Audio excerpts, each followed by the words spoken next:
这座日本江岛大桥被称为世界上最陡的大桥，从远处看就像一条直冲云霄的过山车轨道，简直让人腿软。但你知道吗？它这么夸张的设计背后藏着惊人的工程智慧。其实这座桥之所以要建成这么陡，完全是为了给下面的船只让路。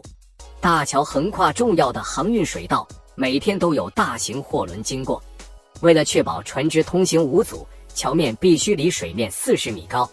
如果在平地上修这么高的桥，引桥可能要延伸好几公里，不仅浪费土地，建设成本也会翻倍。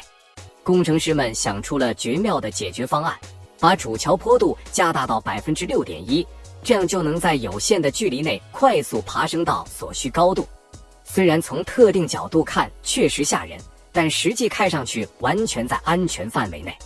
那些让人心惊肉跳的垂直大桥照片，其实都是用长焦镜头拍摄的视觉效果。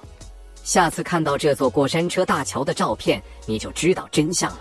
这不是设计师的疯狂想法，而是工程计算的完美成果。用最聪明的办法解决最棘手的问题，这就是现代工程的魅力所在。